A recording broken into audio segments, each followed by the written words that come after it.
اگر امشب این حلزونا رو جمع نکنیم تا فردا کل کاهوها نابود میشن.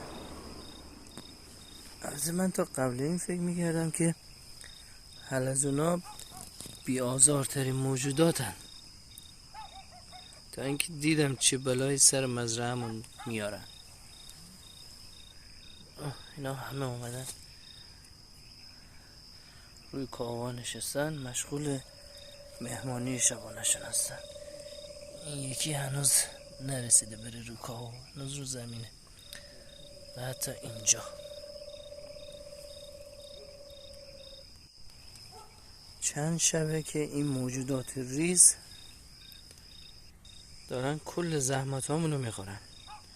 امشب وقتشه جمعشون کنیم. چراغ دستی باید دنبال این حلزونا توی کاوها بگردیم.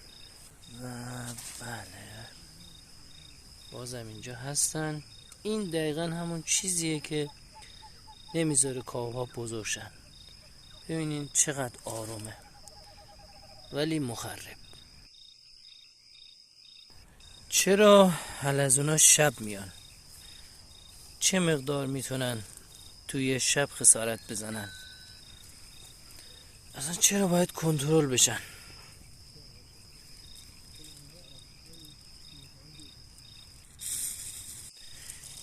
اینجا جاییه که اینا از این بغل، از این توری میان اینجا. اینو گذاشتیم به عنوان تله. نگاه کنید چقدر حلزون روشون جمع شده. اینجا رطوبتش زیاده، به خاطر همون اینجا بیشتر از جای دیگه حلزون داره. فکر میکردیم فقط چند تا حلزون هست، ولی اینجا مثل مهمونیشینه. دلیل همه خسارت ها اینجاست.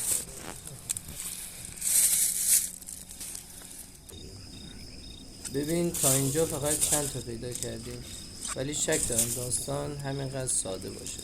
با من بیاین تا ببینیم امشب چند تا از این خرابکارا گیر میافتن. قول میدم عددش غافلگیرتون میکنه.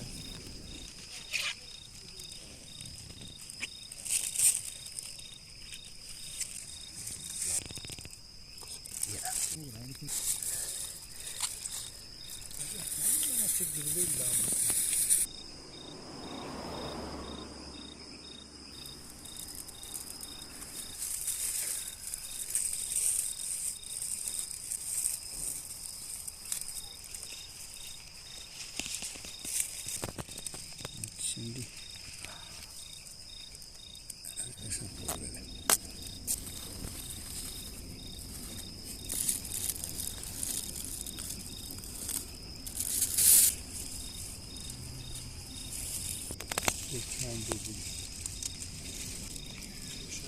اگه هر شب 5 دقیقه این کارو نکنیم، یه هفته بعد دیگه محصولی باقی نمیمونه و اینا دشمن شماره 1 کاوهای ما بودن. اگه مزرعه داری یا باغچه داری برای شما جالبه، ویدیوی بعدی ما رو از دست نده.